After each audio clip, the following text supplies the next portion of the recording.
I'm back, and I've got a new guest today. This is from a manufacturer that is new to me, and I'm kind of excited about this. This is from VapeFly, and our guest is the Core RTA. We'll get right to it.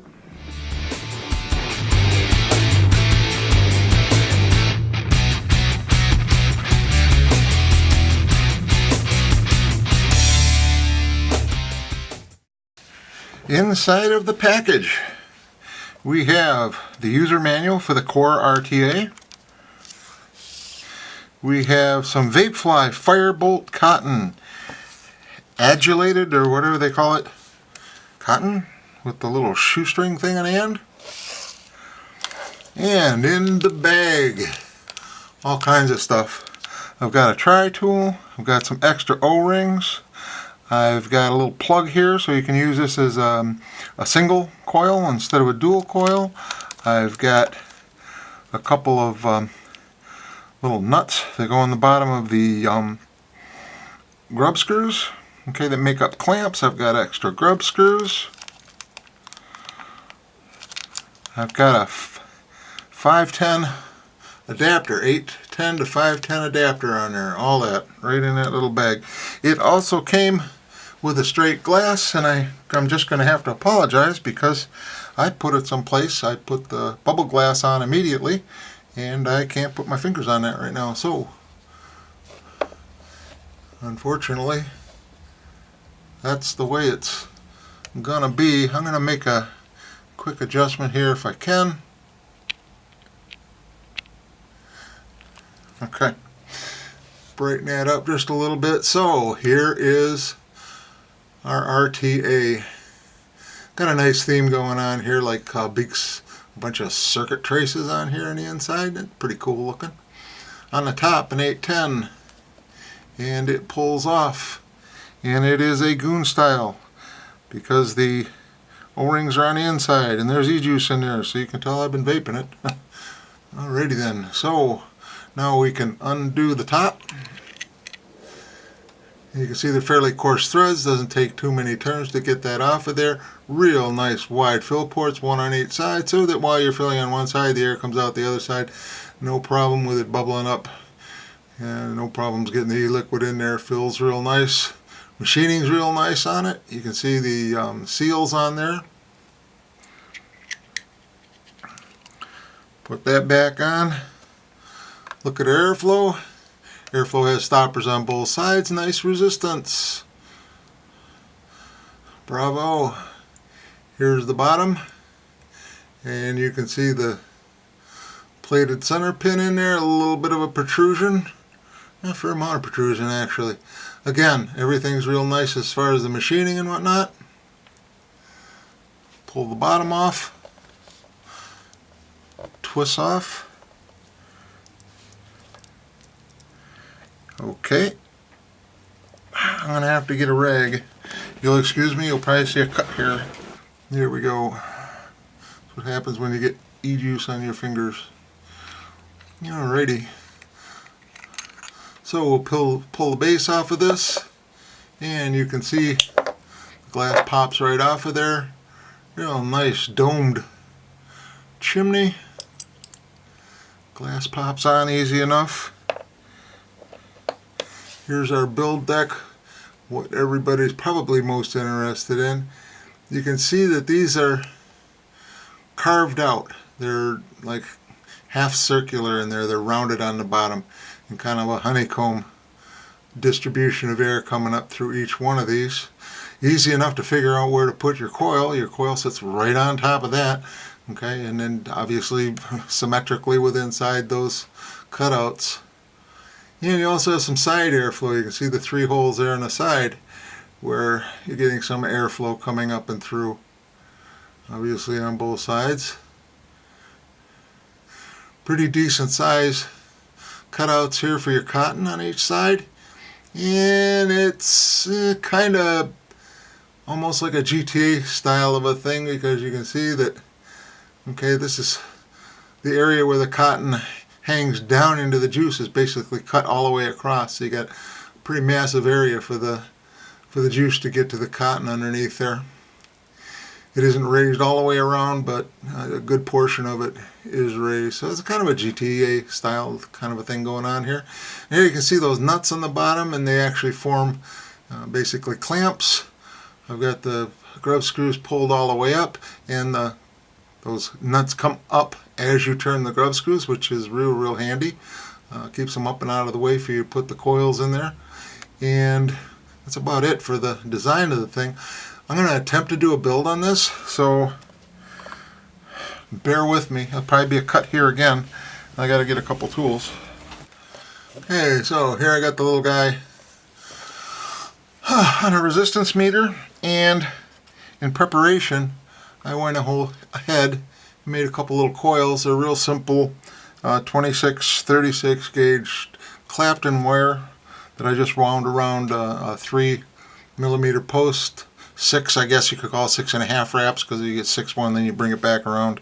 So what I like to do with these guys is I like to take and put them in place first, one by one, and I go ahead and hold it right up against the edge. I don't worry about that so much, and I pre-cut those leads. Get that taken care of up front. Take that coil back out of there. Put in a second coil. Doesn't matter obviously which side you put it through. Whatever's easiest for you to get the leads through, and then cut them. And of course this one's gonna argue with me, right? Just because it can. So we can lengthen this video to like 3 hours while you watch me try to get these things started. Okay, there we go. Now I got that started. I'll snip those. That gave me a problem already. I'm just going to leave them there and put the other one in. We hope, I guess. From this side, I'm going to use something to kind of help me guide that into place a little bit. Okay. And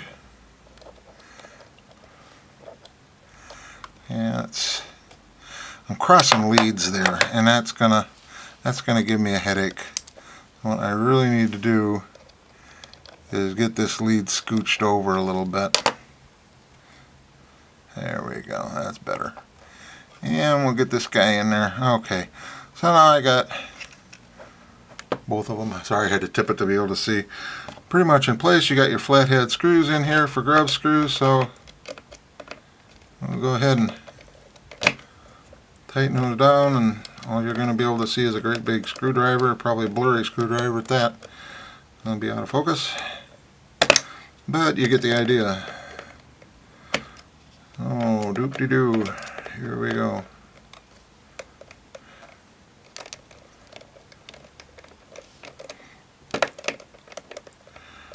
Okay.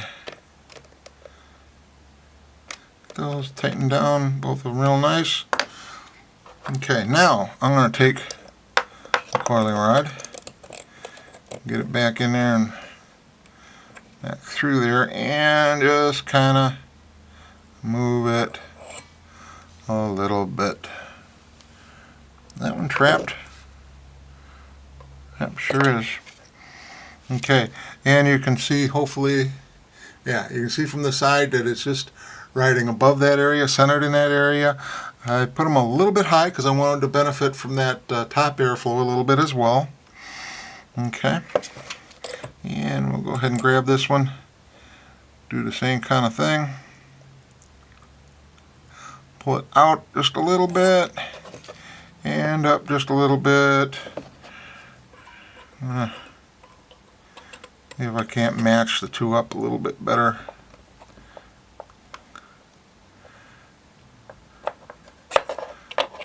Just because I can.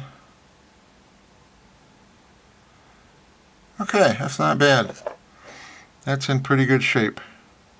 That one lead is a little bit far off to the side, but it is trapped and it is in good shape. So now, what are we going to do with this cotton? I really don't know. I've never tried it before. Let's see what the heck it does. let us see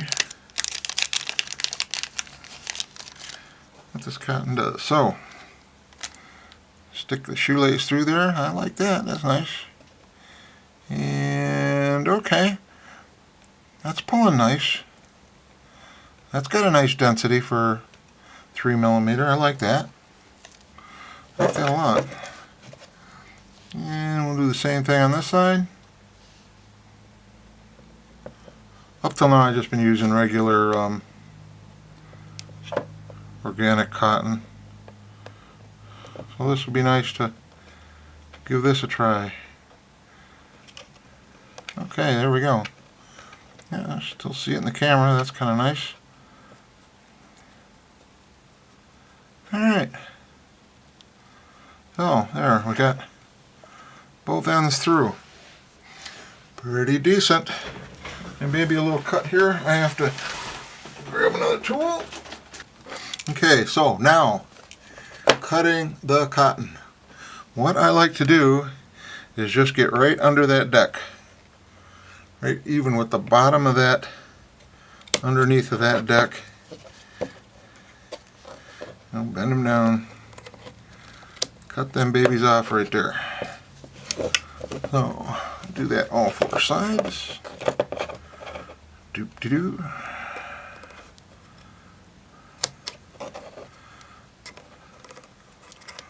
I'm not getting too far out of camera anyway. Alright, so let us take a look at this. What have we got? We have got quite a bit of cotton for those holes. So even though this is, you know, not packed, probably doesn't need to be fluffed out to make it wick well, I am going to fluff it out just to thin it a dab. So do that all the way around.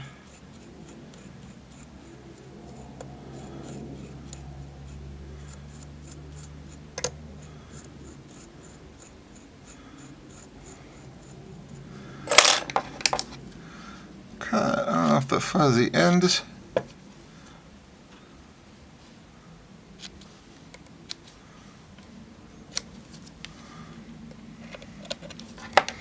Okay, so now let's see if we can't grab the very ends, just the very, very ends, and kind of tip that down in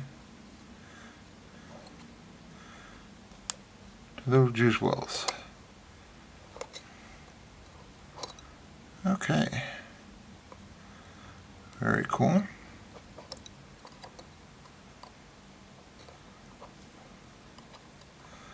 Let's slide this back over. Got it clipped pretty short, pretty close, but that's okay. That's going to work out nice. Get that out of the way. Yeah. Take this guy.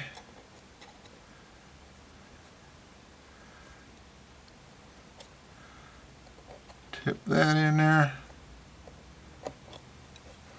Okay, now I make sure it's still kind of loose in there. Yep. Got some extra space in there. Just barely hanging down into that area underneath. And we'll do it with the other side as well.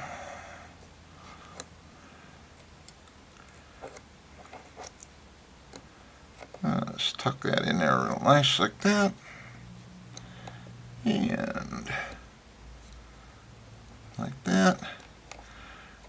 Trying to keep the ends of the cotton facing down, because obviously those are going to be the open pores in the cotton that are going to do the best job of pulling that juice up in there. And we got some extra space in there. It's kind of loose, not packed in too tight, so I think we're looking pretty good. Next up, it's always good to have a little I'm showing my OCD here. I got a little bit hanging out. There we go. So now we'll prime it up. Yeah, still in the center. How about that? Not bad. Okay.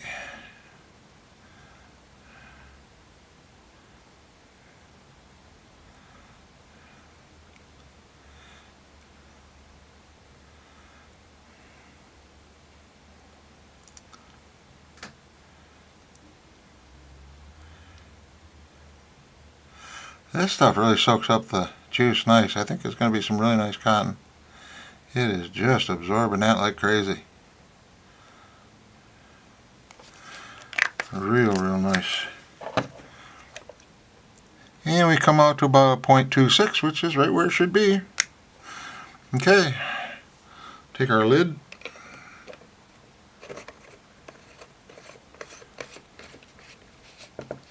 Screw that down.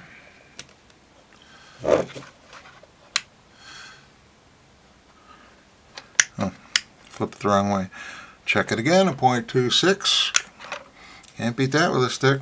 We're ready to fill it up and vape on it. Alright, so here we are again talking about it. And the Core RTA, it is 25 millimeters at the base. With the bubble glass, it bulges out to about 28 millimeters. And from the bottom of the Addy, not including the connector up to the top, it's 47 millimeters. This will hold 4 millimeters of more milliliters of juice with the bubble tank. It puts out a very nice vape.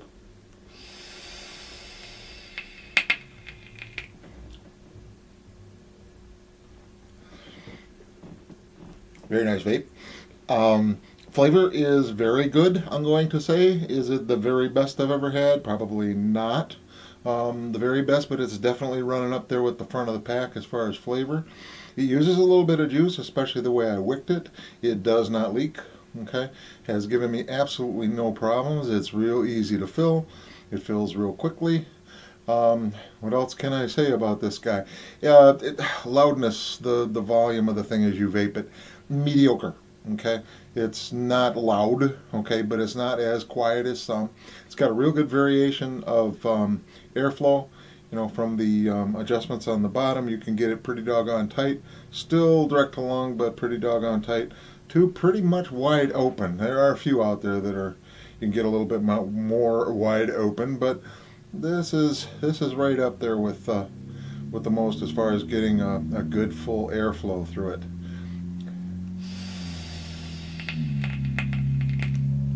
Another vape. As far as the type of wire to use on this, I'm not going to really recommend. I mean, I tried a few and they all put out some good flavor. I think a simple Clapton, puts out a little bit nicer flavor than like a straight wire, but that could just be my imagination because, you know, they're supposed to do better or something. I don't know. But at any rate, not a huge difference in between all of them. The size of the coils, I like the 3 millimeter in there because of that cupped airflow on the bottom. That 3 millimeter just lays in there real nice, and that airflow comes around there real nice. I get the best flavor with it. I wouldn't want to go too much larger than a 3 millimeter. I think you're going to get, you know, up against the edge of the internals and possibly, you know, start, possibly having shorts in there or whatever. So 3 is about the most. 2.5 I would imagine is probably okay, but there again, that 3 just fits right down into that curved area underneath. Very nice, and puts out one hell of a nice vape. So there you have it. Another very nice Addy out there. This is a contender. Okay, your VapeFly Core. So with that, I'm going to let you go. Thank you, VapeFly. Much appreciated. Glad to do a review for you. Got another one coming up by them in a little bit, maybe a week or two here. Christmas coming, we'll see. And thank you everybody for watching, as always.